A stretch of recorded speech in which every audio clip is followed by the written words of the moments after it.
네, 자막이 없으면 영화의 한 장면 같기도 하죠. 이렇게 영화에서나 볼 법한 역사적인 실험이 시작이 됐습니다.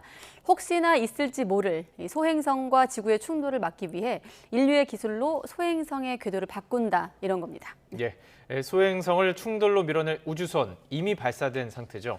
물론 다시 소행성 궤도를 바꾸는 것뿐만이 아니라 우주선과 소행성의 충돌 실험, 과학적으로 얻는 성과들도 참 많을 것으로 보이는데요. 나이트 포커스 오늘은 이 내용 자세히 짚어보겠습니다. 임동욱 과학 칼럼니스트 박사님 모셨습니다. 안녕하십니까? 네. 안녕하세요. 안녕하십니까?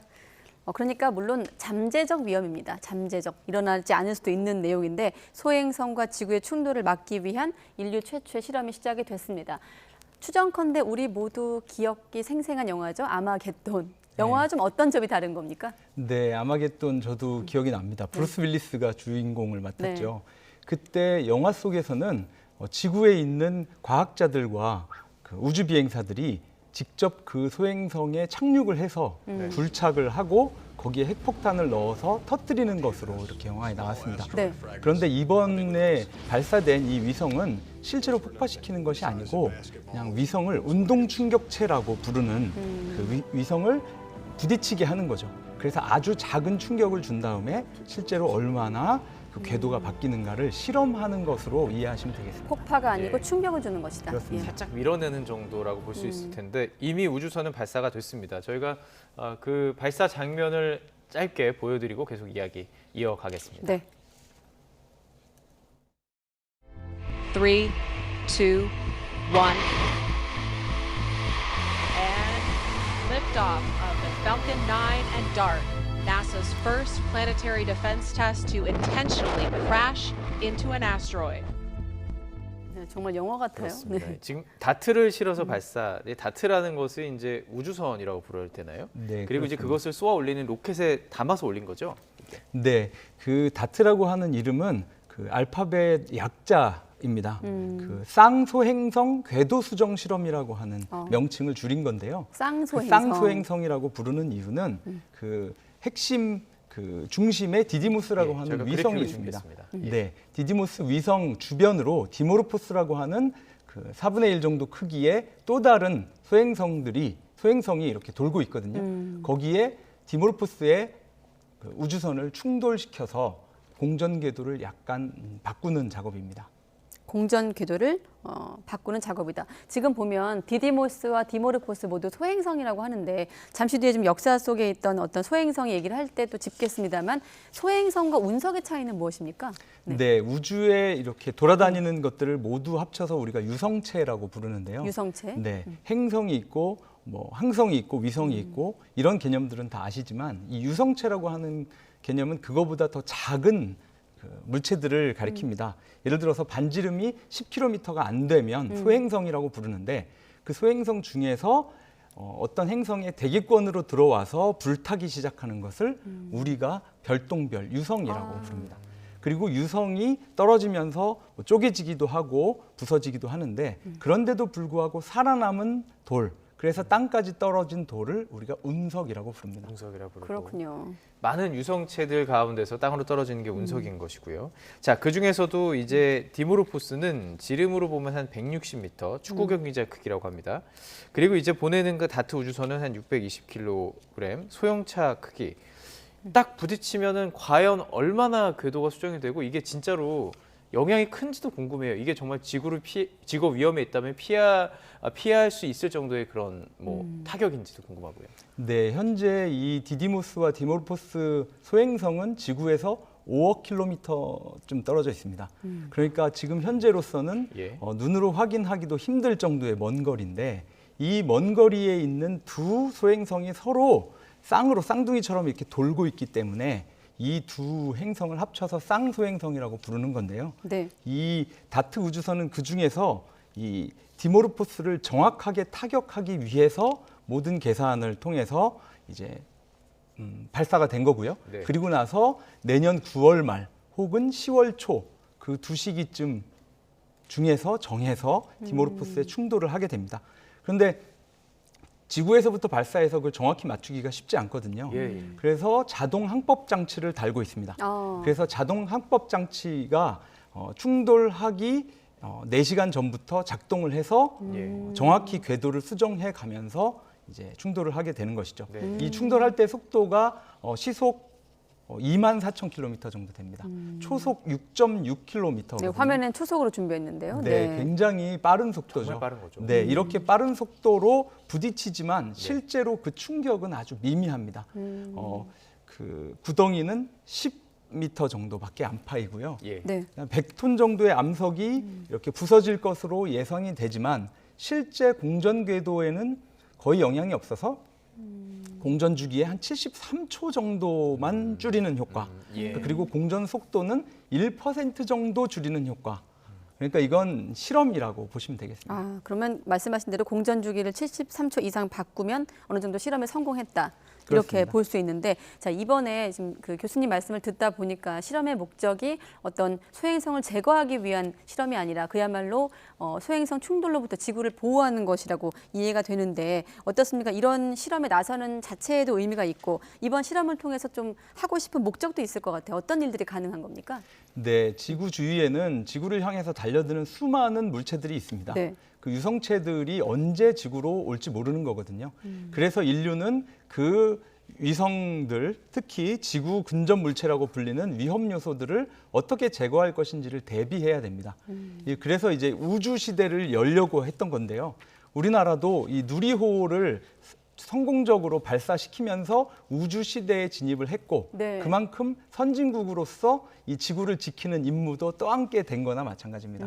그래서 이 실험이 지금 미국 주도로 이루어지고 있지만 우리나라도 관심 있게 지켜봐야 할 거고요. 예. 그리고 앞으로 소행성들이 혹시나 지구로 이제 충돌을 하게 되면 우리나라, 남의 나라 차이가 없습니다. 모든 사람들이 다 희생이 되기 때문에 예.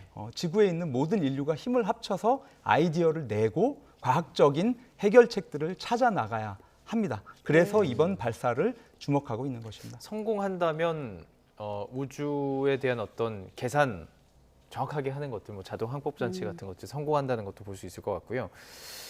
어찌 보면은 뭐 이렇게 이런 히어로 영화들 보면 어벤져스 이렇게 부르잖아요. 지구를 구하는 그런 것 같은 지구방위대. 느낌도 네, 있습니다. 그런 생각이 드네요. 자, 그렇다면 진짜 지구와 충돌 가능성 있는 소행성이 있느냐 이 부분도 상당히 궁금하거든요. 네, 그 지구 주위의 소행성 중에서 지구로 충돌할 만한 물체들을 추렸을 때 약 25,000개에서 3만 개 정도 된다고 알려져 있습니다. 그 중에서 어떤 것들은 네. 가능성이 충돌 가능성이 0.0000 이렇게 갈 정도로 굉장히 작은데도 불구하고 네네. 혹시나 모르는 거죠. 그 중에 하나라도 지구에 충돌을 하게 되면 막대한 피해가 발생하기 때문에 예. 그 중에 어떤 것이 지구로 올지 잘 지켜보고 그 크기에 따라서 대비책을 마련을 해야 되겠습니다. 네, 앞서 그 자막에 지나갔던 아포피스, 뭐 파괴의 신이라는 뜻이던데 아포피스가 지금 2068년 충돌 가능성이 제기되면서 한때 공포의 대상이 되기도 했거든요. 이것도 좀 설명해 주세요. 네, 그 지난 3월에 지구를 스쳐 지나갔는데요. 네. 이 충돌 가능성이 크다고 얘기를 했었는데 의외로 관측을 정밀하게 해본 결과 앞으로 100년 동안은 지구와 부딪힐 일은 없다라고 얘기를 했거든요. 요주의 명단에서 그래서 빠졌군요. 네네. 그래서 이름도 무서워서 이름도 이제 죽음의 신의 이름을 파괴의 신의 이름을 붙인 건데요. 이 우주적인 개념에서 충돌 위기라고 하는 건 실제 거리로 보면 굉장히 멉니다. 그러니까 그 숫자로 볼 게 아니고 예. 우주적인 차원에서 보자면 지구의 인력에 이끌려서 방향을 바꿀 수도 있는 거기 때문에 네네. 근처로 오는 것만 해도 충분히 위험할 수 있습니다. 그래서 그런 부분들을 지속적으로 살펴봐야 되는데요. 화성하고 목성 사이에 소행성대라고 하는 곳이 있습니다. 여기에 소행성이 100만 개에서 200만 개쯤 있는데요. 네. 그 중에서 어떤 것이 지구랑 장차 충돌을 할 것인지 이런 부분들도 우리가 살펴봐야 되고 우주에 알 수 없는 아주 작은 크기의 그런 유성체들도 돌아다닐 테니까 그런 부분도 우리가 지켜봐야 되는 것입니다.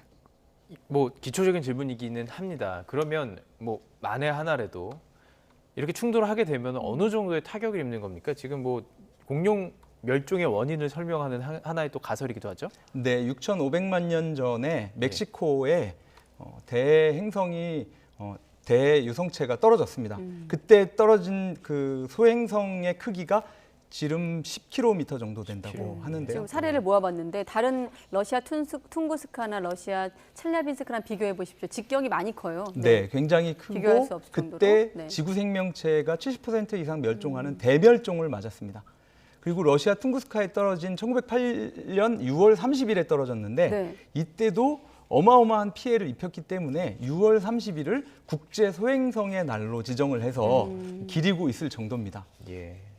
그리고 그렇군요. 러시아 첼리아빈스크에도 2013년에 불과 직경이 20m밖에 안 되는 유성이 떨어졌었는데 네네. 그때 굉장히 큰 불빛이 보였고 예. 그때 많은 충격음들을 들었고 1500 공포에 명 빠뜨린 부상이- 적이 있었습니다. 예. 네. 근데 그게 만약에 땅에 떨어졌다고 하면 퉁구스카 대폭발처럼 커다란 피해를 입혔을 것이기 때문에 이런 게 언제 지구로 올지 우리가 지켜봐야 네, 되겠습니다. 앞서 잠시 놓친 부분이 있는데 좀 궁금한 부분인데 우주선과 그 아까 다트였나요? 그 충돌 후 변결된 것으로 이제 그 추정되는 궤도가 궁금하긴 한데 그때 그 위험성은 어느 정도입니까?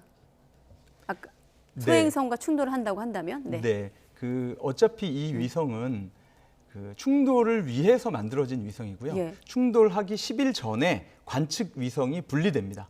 그래서 이 위성이 모 위성이 부딪히는 장면을 옆에서 생생하게 중계를 하게 되고요. 아. 그다음에 55km 거리까지 접근을 해서 상세하게 촬영을 할 예정입니다. 그런데 이 폭탄을 싣고 있는 것은 아니고 그냥 무거운 추를 하나 부딪힌다고 생각을 하면 되기 때문에 네. 그 위험성이라든가 그 뭐 이런 것들이 크지는 않습니다. 그리고 지구로 이게 뭐 궤도를 바꾼다거나 네. 혹은 그런 일도 우려하지 않아도 되겠습니다. 예, 참 이게 성공한다면 상당한 기술력이다라고 생각할 수 있을 것 같은데요.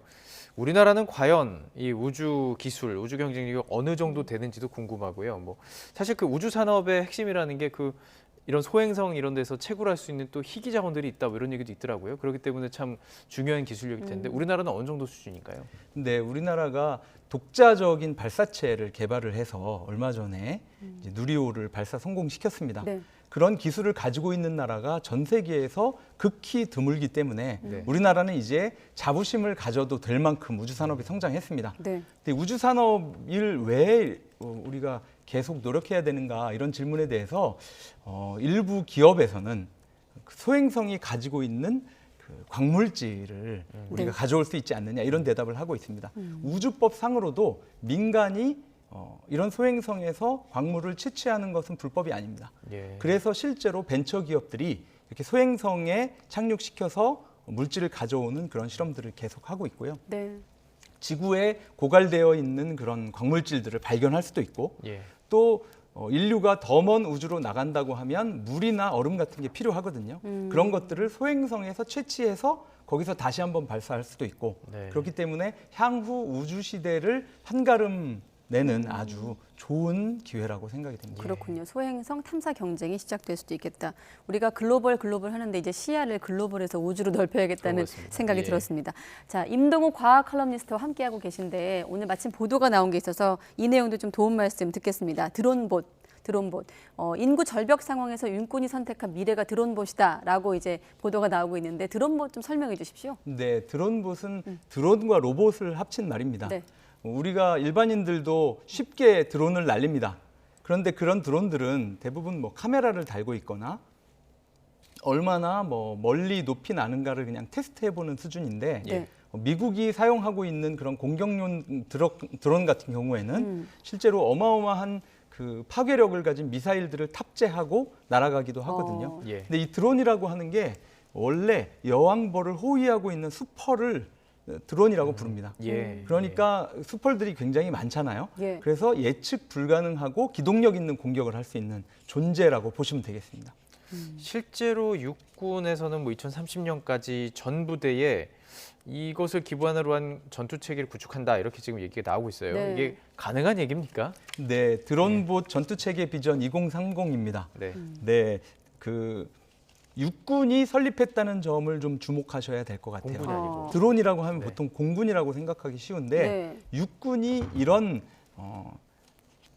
계획들을 짜고 있다고 하는 것은 결국에 미래의 전투는 이 보병이라고 하는 땅 위에서 싸우는 병사들뿐만 아니고 이제 공중에서 지원을 해주는 이런 존재들도 같이 융합적으로 전투 임무를 수행해야 된다는 뜻입니다. 1, 2차 세계대전을 다룬 여러 가지 영화들을 보면 네. 병사들이 이렇게 이기기 어려워할 때 제발 전투기가 나타나서 공중지원. 공중지원을 예. 해줬으면 좋겠다라고 얘기하죠. 네. 그러면 공중지원만 하면 전투에서 이길 거라고 생각하지만 실제로는 군이 주둔을 해야 전투가 종료가 되고 예. 확실한 승리를 거두는 거거든요.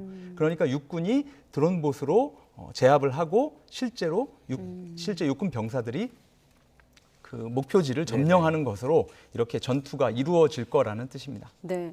전쟁 등에 실제 좀 쓰인 사례가 있을까요? 드론이 실제 미국이 이제 아프가니스탄에서 테러 위험 인물을 사살할 때 좀 썼다는 기억도 나고요. 어떻게 좀 보십니까? 네, 미국은 현재 드론을 이용해서 위험 인물들을 제거하는 데 아주 적극적으로 사용을 하고 있습니다. 리퍼 드론이라고 합니다. 하늘의 네. 암살자 이렇게 부르기도 하는데요. 예. 그 아주 딱 정해놓고 정확한 타격만 혹은 사람만 자동차만 이제 파괴하는 그리고 살인하는 그런 능력을 가지고 있습니다. 예. 최고 시속이 480km쯤 되기 때문에 일반적인 그 총이나 포 네. 가지고 잡기가 거의 어렵고요.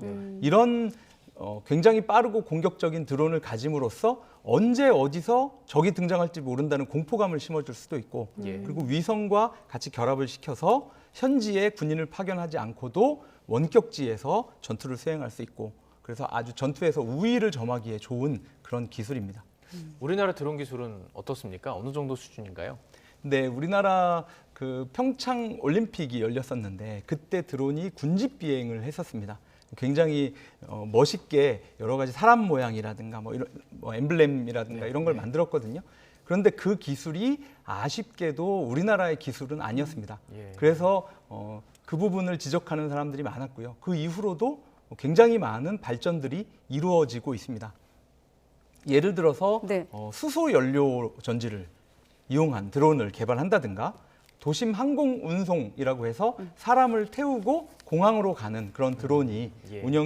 개발이 되기도 하고요. 네. 또 4차 산업혁명의 유행과 더불어서 여러 가지 결합되는 산업들을 발굴하고 예. 그중에 이제 도서나 산간 지역에 배달하는 것도 있거든요. 네. 예. 그런 부분들까지 지금 종합적으로 예. 발전을 시키고 있습니다. 반대로 우리 어떤 군사 지역에서 누군지 모르겠습니다. 타국에 있는 드론이라든지 다른 목적을 가진 드론들이 좀 어떤 식으로든 정보를 취합할 수 있는 문제도 있을 텐데 저희가 어제 보도해드린 내용이거든요. 이게 아직은 전혀 밝혀진 게 아니고 그냥 보도된 내용만 가지고 좀 질문을 드리고 싶은데요. 네. 우리 중요 시설이죠. 한국도시공사 인천 LNG에 드론이 추락한 게 발견됐어요. 물론 이게 그냥 평범한 일일 수도 있지만 이게 어디서 제작된지 모른다고 하더라고요. 그렇다면 이게 가정을 해본다면 혹시라도 안 좋은 목적으로 사용될 수도 있는 거 아닌가요? 네, 이번 사건이 누가 드론을 띄운 것인가를 알아내는데 네. 집중이 돼 있지만 사실은 그 뒤에 이런 사건이 앞으로 얼마든지 반복해서 발생할 수 있다고 하는 게 문제입니다. 예. 그리고 드론이라고 하는 것이 레이더에 잘 걸리지 않고 예. 심지어는 야간에는 사람의 눈에 띄지도 않을 정도로 그렇게 잠복 비행이 가능하기 때문에 예. 이런 국가 중요 시설을 어떻게 드론으로부터 보호할 것인지에 대한 방어 체계도 지금부터 많이 고민을 하고 적용을 빨리 해야 될 것으로 보입니다. 네. 정부 차원에서 이런 고민들을 하고 있나요?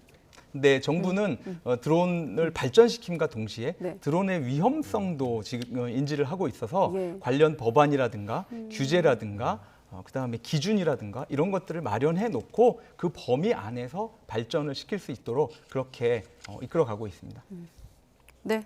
예. 알겠습니다. 조금 전에 제가 한국가스공사를 도시공사를 잘못 네. 발음했던 거 정정하겠습니다. 예.